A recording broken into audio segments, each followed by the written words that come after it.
Hey guys, welcome back to my channel. My name is Henry Charlie, and in today's discussion, we are speaking to Hamid Ibrahim. He's a creative executive with a background in VFX and animation. He's the co-founder of Kugali Media, and he's the production designer for Iwaju. And let me just play the trailer for you guys so you guys can see what I'm talking about. From Disney Animation and the groundbreaking storytellers of Kugali. Happy birthday, Tola. This is Oti. You want stars for a pet? It's great. Comes a Disney Plus limited series. What would you say if I asked you to go to the mainland? Set in a futuristic Nigeria. You want to see the real Lagos? Yes, let's go. Welcome to Lagos, Nigeria. Tola, your daddy has done well for himself. This is how to fish in large rivers. Oti, where's my daughter? She's your responsibility. Find her. Be careful, oh. Some of these people are actually dangerous. I laugh in the face of danger. I didn't hear you laugh, oh. Tola, I got you now.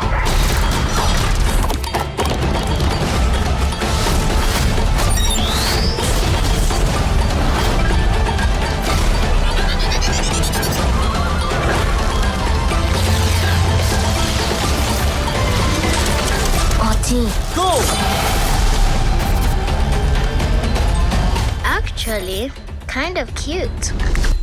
I take that back. Hello, Hamid. How's it going? It's going pretty well, thanks. How's it going on your end? Good, good, good. Thank you for joining me today. We have a full session to discuss filmmaking in Africa, and the opportunity and the distribution and the animation which you actually specialize, and also also your new series which is currently on Disney, Iwaju.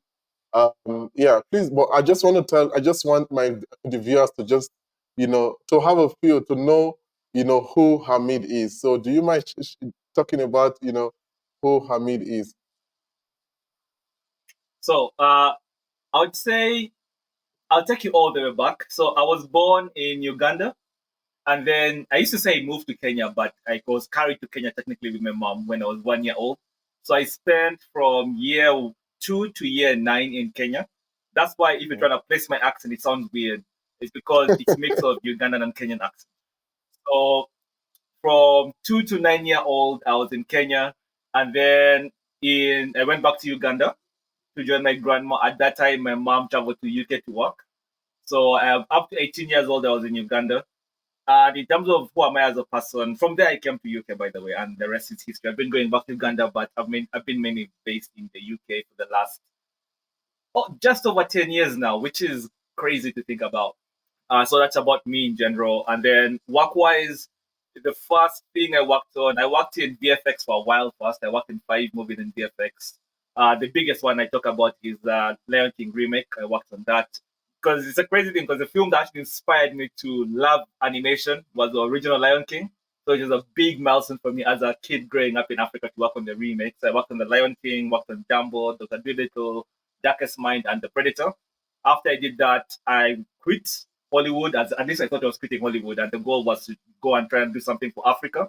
It was a whole journey. Started a company called Kugali with 2 of my colleagues, Ziki Adeola, or you can call him Fikayo Adeola, his actual name, and then Ziki is his like pen name.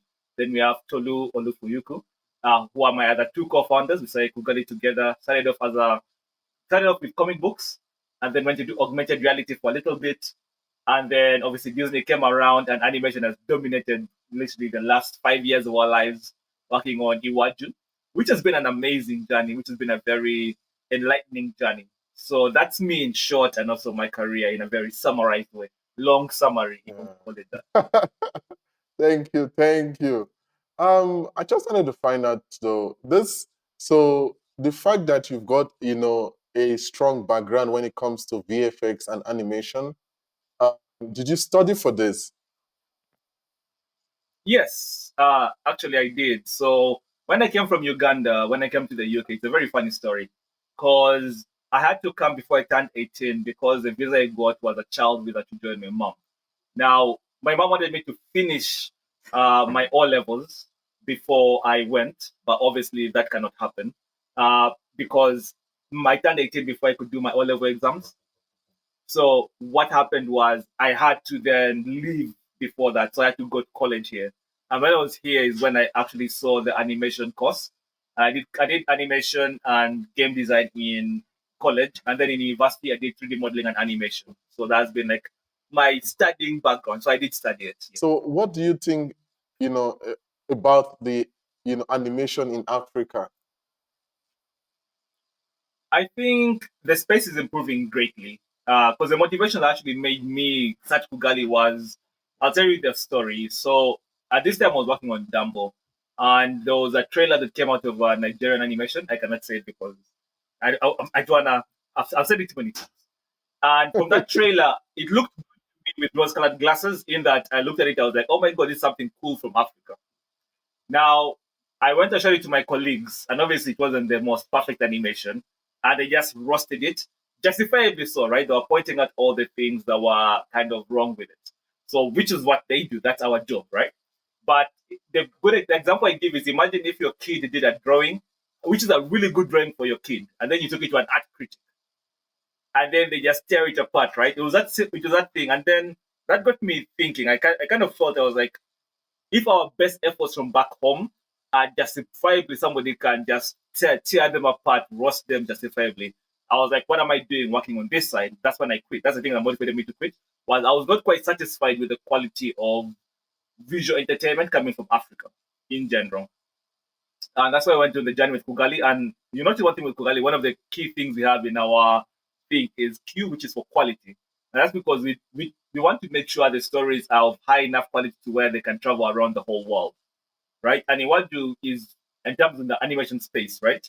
That definitely ticks that box in a very, very major way. And that's what we want to do as Kugali. We don't want to do the simple things which maybe are impressive in Africa in a developing country, but when you take them to a world stage, they pale in comparison. Like I don't want our work to be roastable. I want it to be competing for the best awards out there. And a few other projects have come out of Africa as well of recent, which are kind of carrying that flag of quality. And I hope we maintain it like that. What has really changed from when you studied to up to now in terms of animation? I would say not a lot. Obviously, the quality keeps going up, right? In terms of when something is not growing, it's dying, and I think animation is still growing at the moment, right? So if you look at all the latest animations, there's some animations that have really pushed the boundaries. The biggest examples of this would be the Into the Spider-Verse. I think that ushered a new chapter in animation. Like it really, really made a stamp in the animation world, right? It's historic. We're gonna study it, I'm sure, in the future. It's gonna be another thing people are gonna study for how much of a stamp it made in the animation field. And that's generally growth. And I think that's always happening. Now, in the context of Africa, because I studied in the UK, because I left Uganda, that's when I came UK, that's when I studied animation. But back home, I have looked at a lot of animation schools back home. Some of them are popping up. And I do agree with you, there's a lot of problems. And I know there's a program we're trying to begin to solve it. We went halfway through, but we had to pause on it a little bit just because last year was a rough year in terms of finances and filmmaking with all the stress and everything happening last year was just a chaotic year. So we had to pause it. But one of the things we are actually trying to address is that as Kugali, because one of the major softwares used for animation is Autodesk, right? It's Maya and 3ds Max. Those are two of the major ones, right? There's Blender, which is for free. So if you want to dive into the area and you want to use the free software, you have Blender there as an option, and you got really good. It's actually really good now to use Blender. But Maya, Autodesk in general, it's so expensive if you look at it in the African setting. And I know we've spoken to Autodesk, and there's a program we're going to do with them. We can't do it now, but I'm sure we're going to revive it when we kind of get back. Right now, still a lot of things we're trying to fix. When we get those things fixed, we're going to jump back on that road. And the idea is if we are to make the tools available, number one, well, the talent is there, just making the tools available, number one. And then number two, there's also cultural expectations. Or when you're growing up in Africa, it's very hard to convince your parents that you want to do animation. And that the only way to change that is to show there is opportunities in that field. For example, the fact that one of my co-founders, Tolu, has never left Nigeria. He's always been in Nigeria, and he's gotten to work on Iwaju. And we have artists who are from Africa. In South Africa, we have the first. We have in Zimbabwe. We have two people from there. So tell me, what are the needs that you actually? What do you need to actually start animation? It could be computers, like as me who just enjoys animation, just watching animation, you know. But if I want to get into animation, what do I really need? Can I still go to school, or can I learn it online? Or do I need a You can big definitely set of learn. computers? No, you can definitely learn it online, and there's a few shortcut ways you can do it. So if you buy an Android tablet, that'll be the cheapest option, like a Samsung one that has a pen. There's a few cheap animating softwares in the Play Store to where you can start off with like 2 different frame by frame animation. Obviously, that's long, but that is animation. You can start with that, and you can actually learn a very good craft from there. So that would be the cheapest entry where I can think of. If you get like one of the Samsung A something tablets, I think it's A7 now or A8, I can't remember. They go for about, I know their prices, the same price. It's about £300, £350. But if you compare that to a beast computer, it's really cheap. So you get that, and then you get an animation software, probably cost you like £10. I cannot translate that in South African money, but I know it's a lot. But that would be one of those ways. If you invest in that, you can actually get not only animation but also just 2D concept art. That's good enough to give you enough to be able to create your own things. That'll be like the easiest entryway. And then if you want 3D, then you need a decent computer, and then Blender is free. That's what I'll recommend. If you're in a working industry in 3D, you have to invest in Autodesk. Unfortunately, most of the industry runs on Maya, and it's really hard to change things that have been there for a long time. So 3D, you may have to invest in Autodesk Maya for sure, if you're going to animate inside there. But if you're doing freelance, Blender is generally enough for you. If you're just doing your own stuff, if you're working off Blender, that'll be pretty straightforward for you. Yeah. In 3D, Actually 2D saw or on your otherwise on iPad. Yeah, I actually saw on your page that you've got a lot of drawing, and your drawing are so realistic. So I was asking myself, how do you do this in terms of conceptualizing drawing to fit? Like sometimes you see, you go to an event, you see people just drawing like a look-alike of someone. You know, like I still wonder how the brain manages. Is it an experience that you build at a time or what? Because I saw you just do your thing and you see it's so beautiful. But how do you actually, put that drawing? And also, do you have to learn how to draw first before you even start animation? And how do you convert that thing into like a full-fledged, character? Yeah, I would say.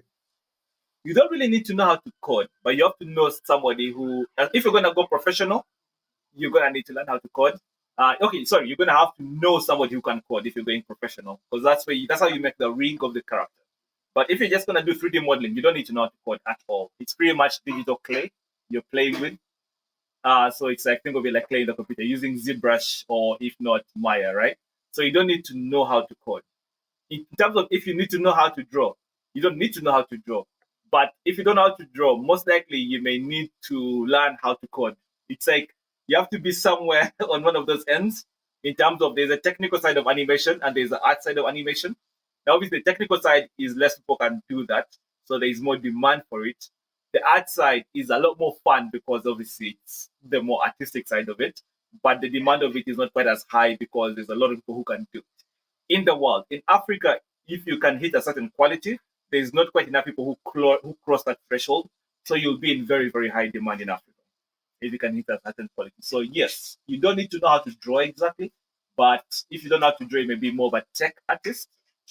But if you, again, on the other end, you don't need to know how to code. You can just be a 3D modeler, a concept artist, anything on that end, and you'll be fine as an animator. Okay, so guys, I'm gonna play the Disney animation Iwaju again for you guys to see, and then we're just gonna dive deep into how that animation came about.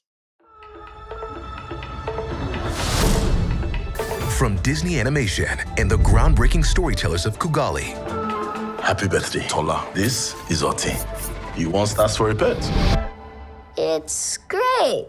comes a Disney Plus limited series What would you say if I asked you to go to the mainland?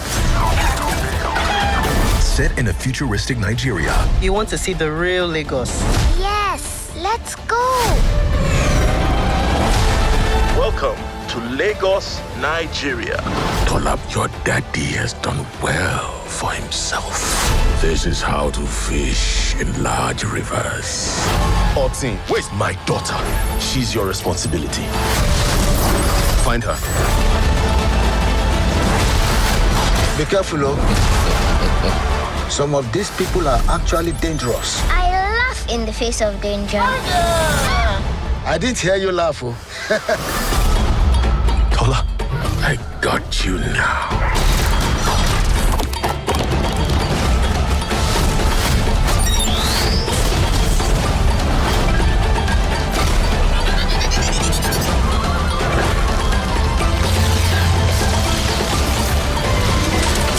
Oti. Go! Actually, kind of cute. I take that back. So I just wanted to find out, what brought about this concept, Iwaju? The way Iwaju came about, the story itself is actually a story in itself. It's a very magical story. I think that's why they released, I think they've done a behind the scenes kind of documentary on Disney Plus as well. It's called Iwaju the Dare Head, I think is what it's called. I can't remember the title of it, but if you go on Disney Plus, there's also the documentary there as well. And the story itself it all started with, Kugali relaunched Kickstarter for the first ever African comic book anthology. Now, we did quite well, and then BBC saw us from that. BBC decided to do a piece on us, like a new BBC Stories thing. And during that, I said we are going to kick Disney's ass in Africa. Now, that line, I'm going to print it out and hang it somewhere in my wall, just because of the impact it had. Now, when I say that, funny enough, on the day I said it, when I was going home, I was like, that was a bit brash. I should not have said it. But I was speaking from passion. Actually, based on the quality thing, remember asking what they think about quality? It's because I always find it very hard to believe that in the whole continent of Africa, with all the amazing stories have, if you tell anybody, if you go to somewhere, like if you walk out of the door right now and you ask somebody, hey, tell me 3 African stories, they'll go Black Panther, and then they'll freeze. And Black Panther is really an African story, and that bothered me a lot, right? So that's why that came out from. I was like, we have these stories, and nobody in the world seems to want to tell them. And Disney got the shot there because Disney is the biggest kind of storytelling company, right? So I was like, if they don't do it, inevitably, and we have all these amazing stories, and we do it, we are gonna kick their asses. So that was how that started. Now, when I said those words, Jen Lee, the chief creative officer of Disney, saw it, and luckily she saw the passion of how we were talking about it versus taking it in a wrong way. And then she ran to her the co-writer, and they spoke about it, and were like, let's reach out to them. So they reached out to us just to talk. And by the time they reached out, we had a few free comics on the website, and also we had some books for selling, including the anthology. They already bought all the books, and they already bought them to US. That means they got those books at express time. I don't know how they got them that quick. I didn't know we delivered that fast at that time, right? So, because when they interviewed them, we saw somebody pulling out a book. I was like, how did that get there that fast, right? So we spoke with them for about a period of about 6-7 months of talking to them. And in that time, we realized that our goals kind of aligned, right? Because Kugali ourselves wanted to do high quality African storytelling. And then from themselves, they wanted to do authentic stories which are kind of loyal to the directors and the story makers. So that kind of created almost like a natural union there. And then they wanted us to pitch them 3 stories. We pitched them 3 stories. Iwaju is the one that won. And then we continue. And Iwaju didn't won because it's the best story. All the stories are really, really good in their own right. Iwaju just went because it was the one that seemed to be able to fit in a small format. The original goal for Iwaju was going to be 5-minute episodes. Actually, even before that, the story was meant to be just one short story. Then the idea was too big. They were like 5-minute episodes. And then later on, there was a meeting. It was too big. And I remember in that meeting, Clark, the president of Disney Animation, was like, yeah, let's just make it longer. And then it became 20-minute episodes. So it just kept on growing. So that's Iwaju's story, how it came to life. It's a magical story in itself. It's like a very it's a movie-like story. Yeah. So I actually get this thing when people, I, I I mean, everybody keeps saying futuristic, Lagos City, Nigerian Lagos City, the futuristic thing. So, and I actually saw, like, there was so much detail that was there, but still, even there's details that was there now, and to make a futuristic, animation, what I mean, what were you thinking in terms of now there was now a flying thing, and there was still the market that was still normal in there, the combination of those things, and the fact that, you were also the production design, like, how did that work out? Yeah. So in terms of building the world of Iwaju, I decided to take a very different approach. Funny enough, this was more of like a me decision. So if the approach flopped, it would be all on me because I'm the one who kind of like decided that for us to go in this direction, which was instead of what usually if somebody's creating science fiction, what they do is they get their science fiction tropes, they get the place they're trying to turn into fiction, and they blend them together.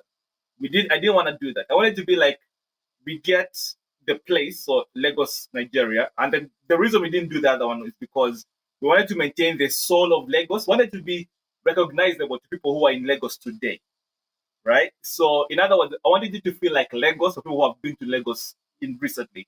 So, and a way I can describe it is, if you met Iwaju 100 years ago, it wouldn't look like it wouldn't look like Lagos today. It would look like something the people 100 years ago would recognize. So that was more of the approach of we're going to keep everything that people recognize as Lagos, Nigeria, and then just push that to the future. So that was more the philosophy of it. First, trying to blending sci-fi and Lagos, Nigeria. That's why if you watch it, it feels very much like Lagos, right? It feels a lot like Lagos, but you Yeah, still get the future. yes. So yeah, so that's how we did it. That was the goal around that. And the amount of detail, as I say, right, in the animation, nothing is in a place accidentally. Everything that's there was put there. And so we did a lot of research. Tolu helped a lot. Tolu still lives in Lagos, Nigeria, as I said. And with all the research we did, So it was Tulu one of is, those process. yeah. So Tulu is what was this role? Tolu was a cultural consultant. So Okay, me, okay. Tolu, and Ziki are the original story makers or the creators of Iwaju. And then I'm the production designer as well. Tolu is culture consultant. Ziki is writer director. So that's the way to look at it. So three of us story creators or creators of Iwaju. And then culture is Tolu, visual or production design is Hamid, story or such direction is Ziki. So how was it actually, you three are like in different spaces, like different countries. You're in the UK, Toulouse in Nigeria. So how was it working remotely and then putting this together? Was it difficult? Like what was the challenge that you faced? Not really, because Kugali has always been an online based company. So we started off online because we wanted to be Pan African. You can't be Pan African in one location, right? So right from our beginning, our first ever comic book we made, we had somebody from was it South Africa?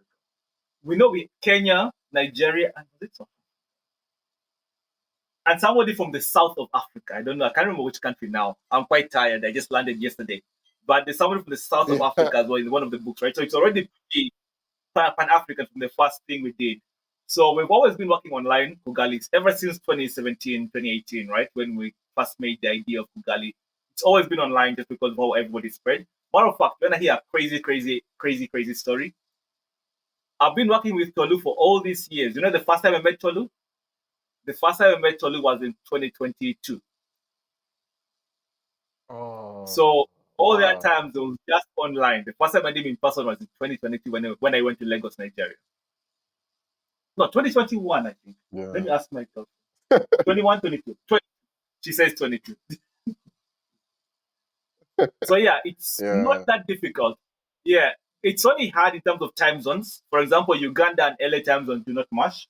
So when I'm in Uganda and Disney is in LA, sometimes I'll have meetings at 12 p.m. Pretty much the first meeting in Uganda, the first meeting you have when you're in Uganda and somebody's in LA, their 7 a.m. is your 6 p.m. So their day is starting as your day is ending if you're in Uganda. That was the most challenging one is when I'm in Uganda and the artists were in Uganda. So I had to organize meetings to kind of cater to that. When you're in UK, it gets a little bit more like regular, it's not too bad.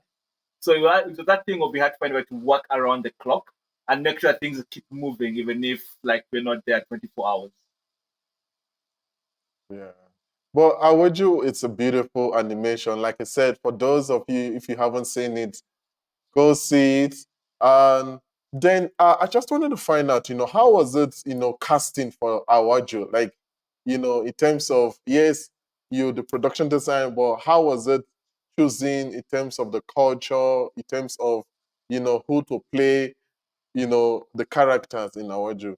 Is it the same? And also, how do you actually do people go for audition? Like, is it the same? Because I'm more into filmmaking space. I know we have to do live audition, but when it comes to animation, how do you audition people, or how do you choose people? How was it choosing the characters for Awoju? We did auditions, but not live auditions. We were using what was it called? So people would send voice recordings of certain bits in the beginning. Myself, I didn't focus too much on the casting thing because one, Tolu was in Lagos, Nigeria, and we made a decision we wanted to get artists who are based in Lagos. So Tolu in Lagos was involved in that, and Ziki was involved in that a lot as well. Mainly because I'm from Uganda, and I would not be able to understand who would speak the way they would want a character from a certain region to speak best. So that's one of those areas where I just looked at the results. Some people, obviously, I listened to the auditions, but I didn't really have much power to be like, yeah, I think that's a guy.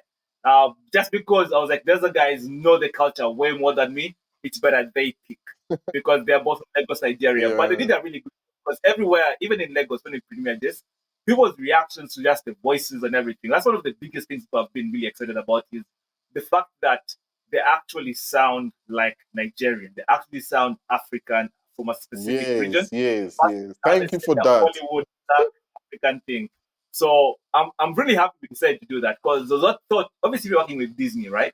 There's a thought of I should get a big name celebrity. The problem with that is now you get a big name celebrity. They have to do the African accent, and they're gonna do the typical African accent. And doesn't sound. Exactly. So we decided to not do that. We decided to keep it as authentic as possible. But that's just as Kukali. We always keep everything as authentic as possible.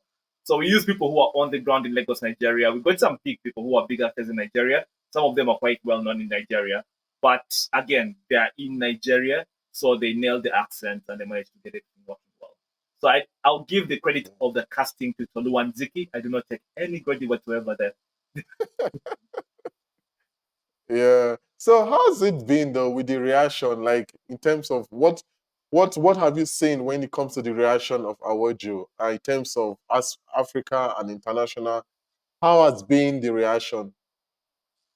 The reaction has been overwhelmingly positive. And then on the negative ones, if I'm looking at them, because I tend to look at all sides. One obviously is who from Africa, because it's launching on Disney Channel in April in Africa.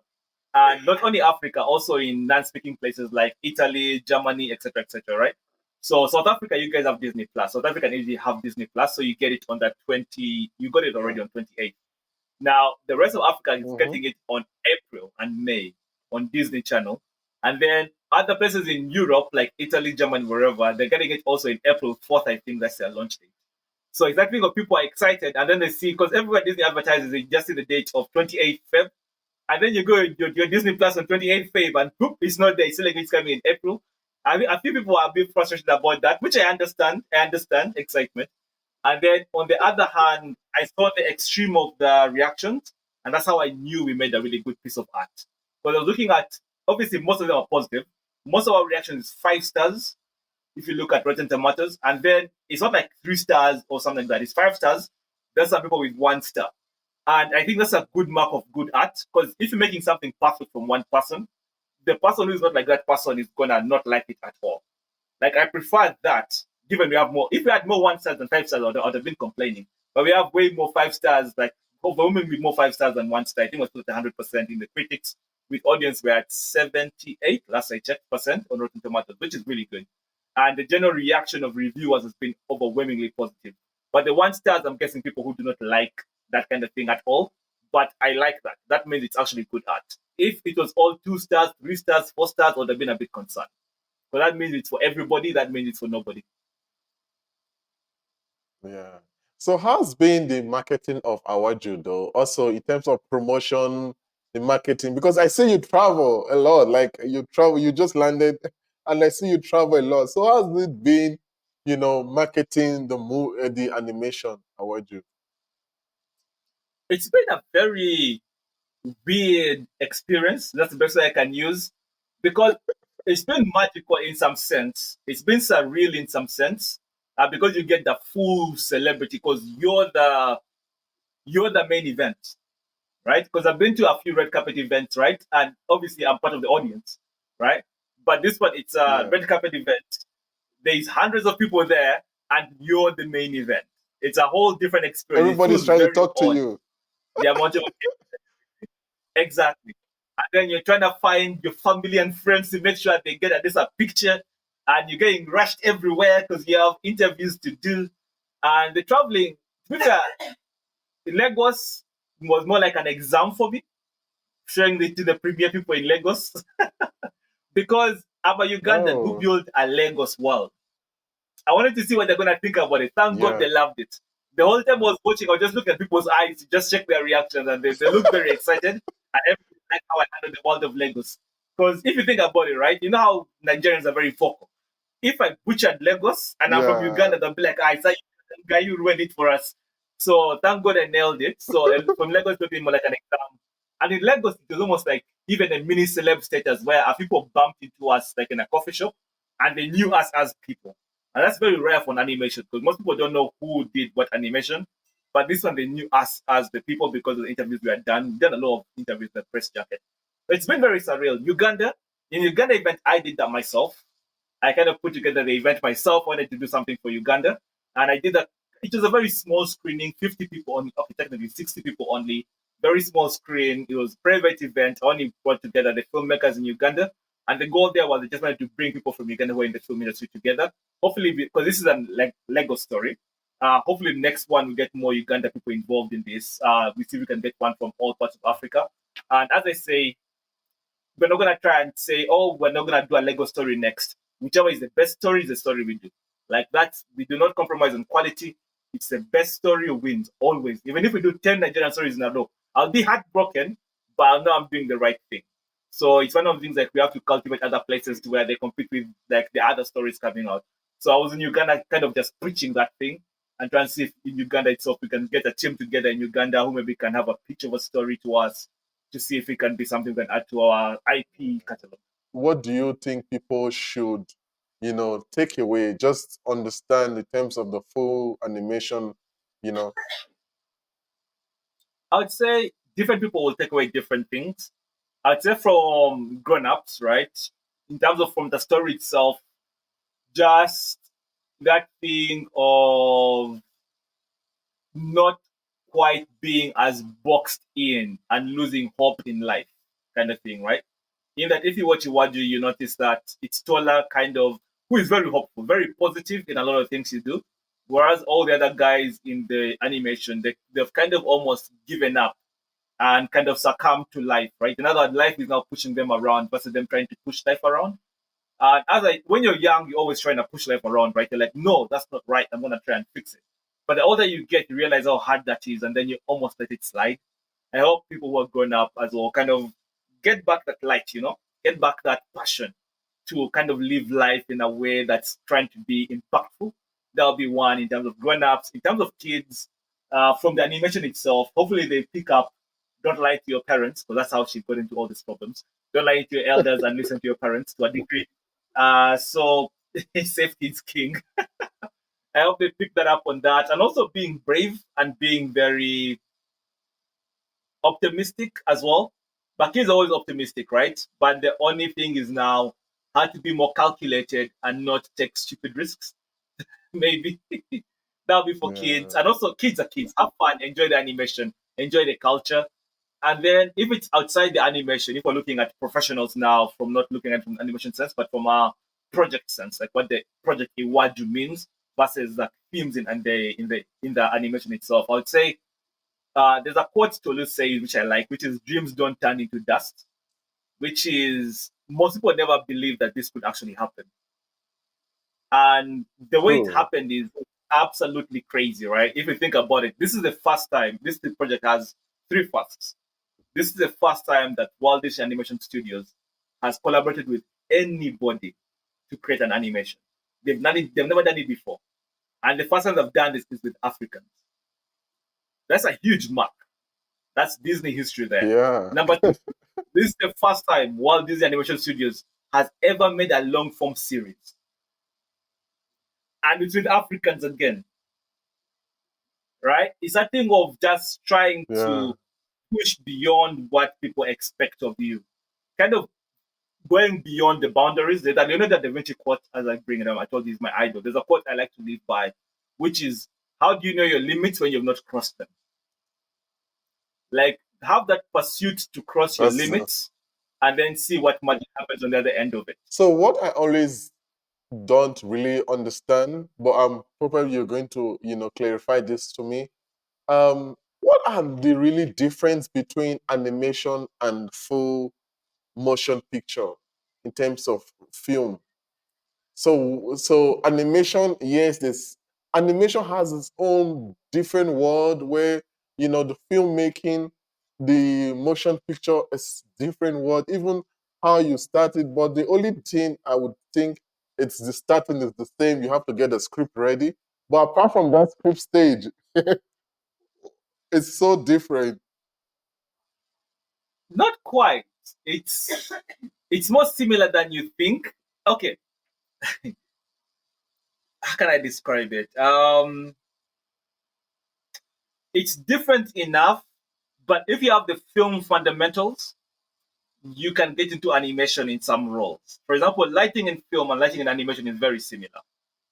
The difference is in animation, you're using digital lights and it's limitless. And you know the whole thing of if you limit the tool somebody uses, there are very few ways they can mess up. The difference with animation, because you can do whatever you want, there's very many ways you start messing up. But also, that also means there's also many ways for you to be creative as compared to film, right? And that would be one of the differences is animation is so limitless in its ability that it's very easy to mess up or it's very easy to get intimidated. Whereas film, you can technically take out your phone and just film somebody walking down the street, a random person. And technically, you could capture something magical. Like there's happy accidents in filming. There is no happy accidents in animation. Like everything is there because you put it there. There's no blade of grass that's been there. Like everything is there for a purpose, right? You have to choose for it to be there. So you have to have a very deep understanding of world building, like a lot more in animation than film. Film, I think, if you get the story right and you have a really solid script. Now, obviously, cinematography is good as well. But if you have mediocre everything else in film, but really good script, it can still be enjoyable. Whereas animation, if you have mediocre everything else, but a good script, it can get very painful to watch just because of the number of things people mess up in. I don't know how. I think I'm trying my best, but it's quite because it's almost like in every stage. Every stage is slightly different, so I don't know which difference to pick. So, for example, in film, you have post-production where you're doing the color grading, right? That's almost the exact same process with animation. The difference with animation is you're lucky because you can export out render masks.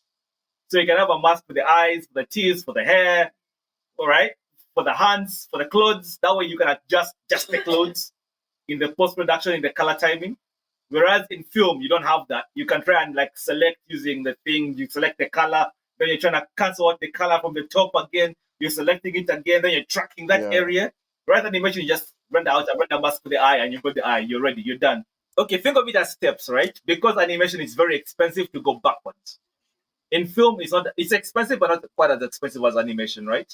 Like in film, to reshoot a scene, unless you had to rent out a specific place and had specific costumes rented out and you flew somebody from another country, Then if you're reshooting a scene, that's a different story.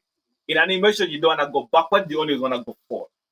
So usually the stage one, right, after you have the script, they do storyboards, and usually the storyboard phrase, people really beat up those storyboards to make sure they're as good as possible, right? And then from the storyboard phase, you go to now an animatic phase where you make the storyboards have good timing, and then you do scratch voice recording. So you voice record, but not the voice actors you're gonna have in the final one. You can even do those ones, but usually you can even just get you as filmmakers, right? So Tolu Ziki, I didn't want to do that. I'm horrible at voice acting, so we got every other person to do voice acting temporarily. I was waiting for the original ones, and then we're using songs from online, which are just like rough songs to have this rough mood of what we're going with. So you just cut together an animatic using those things before you actually go into the actual proper animating. Yeah. So in terms, let's go on to one thing that I stress about, like I always tell people, in terms of mental health when it comes to entertainment industry. And has there been, days where, you feel like, okay, I don't want to touch my computer. How I don't want to even do animation. Has there been days like that? Not quite on my end, but I know people have experienced that. On my end, I'm very unique in the way I look into the me and work. It's a very philosophical pursuit for me in a way where I almost had a discussion with myself of I put myself in this position so I cannot complain about it. So it's a way of, because of the way I think about work, I don't think I can ever get to that stage. I look at work as a thing that I am respecting in a way. So I don't do it because I like it. Sometimes I do it because I have to do it, because I said I would do it. And a lot of the time, I'll get the joy from the other end, right? So I look at it more like I have to respect the art. That's why I look at it as. It's like I respect the art and the art will respect me back. That's how I tend to look at it. It's a very different philosophical approach, right? So I tend to work a lot. I work way crazy hours, and I tend to be fine. But that's because I have that in my mind. It's a really weird relationship between me and my work. Some people may call it toxic. Our HR person definitely thinks it's a bit toxic. She thinks I work too much. But in my end, I think it works for me as Hamid Ibrahim. So I don't know if I can recommend it to most people, but it works very well for me. Going back to indie animator, Mhm. is there a distribution opportunity for them? Is there like a place that they can show their movies? For example, maybe the animation is not as, it's not like a big budget thing like Disney kind of thing, but they have like, a reasonable budget. Where should they be looking at distributing this when it comes to animation? I'd say the easiest ones right now is social media. Like if you make a good animation on social media, especially an African animation, because the industry is lacking, we need more African animation. So if you make one right now, it's gonna get attention if it's good. So I'd say social media is one way. The other way would be crowdfunding platforms if you're trying to raise money to make more of it. A lot of animations get pushed through crowdfunding platforms. Uh, Outside those ones, obviously you have the usual award circuits, like you go to film festivals. There's that Film as well. You apply to film festivals, yeah. festivals, yeah, animation festivals. They use a lot of stuff in there. That'll be the usual one. So very similar to film. Like I'm actually being like think about it, it's really, really similar to film. The difference is with animation because of the difficulty of it, and you do something that's a different kind of animation, it's gonna more easily get more attention. Because if it's a film, people are like, oh, anybody with a smartphone can record a film. But if it's an animation, somebody knows you put in effort to make it. So they tend to give it a bit more time than film. Like that was like the instant one, right? Film will give it time if it looks unique and it captures you right away. Whereas animation, even if it's not that unique, it can be basic as long as it's something that's entertaining, people will take it in. What do you think of animation school? I would say it's right for a certain kind of person, or if you go with a very specific goal. Because in animation school, you don't only learn how to animate, you have people around you. Lecturers probably have history in animation, so you have somebody who is experienced. You have a mentor, technically, automatically, who you can talk to, which online you don't really get, right? And then those people have taught other people as well. So they have experience in teaching people specifically. So the school girl has those advantages. In terms of learning the actual skill itself, you can start off online. Like there's nothing that most people in Africa actually learn to animate based off online. Right? So Yeah. don't like close yourself off. The school brings a lot of advantages, but a motivated person online will beat a demotivated person who went to school. But a motivated person online versus a motivated person in school, the school person is going to be so far ahead of the motivated person online, because any question he has, you know, the whole thing, right? People with experience, all they do is just point you to the right direction faster, so you don't repeat the mistakes they made. So if you're going online, you're making multiple mistakes. But if you talk to someone, they'll be like, no, they no longer do that. We do this now. Whereas someone online will have to go to like 5 forums before they figure that out. Yours was just like one text message or one hand up to the lecturer, ask him a question, and give you an answer. So the school, if you're a motivated person, online is good, but school is way better. If you're demotivated, like, why are you even in this conversation? So what advice do you have for anyone who is trying to get into animation? I'm going to say a quote. I'll give 2 pieces of advice. One is going to be a quote. The quote is, the man who loves to walk is going to walk further than the man who loves the destination. So you have to, if you love the process of the art you're doing, can be rigging, 3D modeling, concept art, anything within the animation pipeline, lighting, whatever that thing you love, if you love it, you're probably going to go further than somebody who likes the destination. So that's number one. So make sure you actually love animating, or you love rigging, or you love 3D modeling, whatever thing it is in the animation space you do. Make sure you love that. Just for your own mental health, if I'm being honest, just because it's a grueling industry. And if you're working on it and you don't love it and you're getting groomed on it on top of that, you may as well go be like a lawyer. So you get grooved, but at least you're getting, it's from one direction, not both directions. So make sure you actually really, really love it. That'll be the first piece of advice.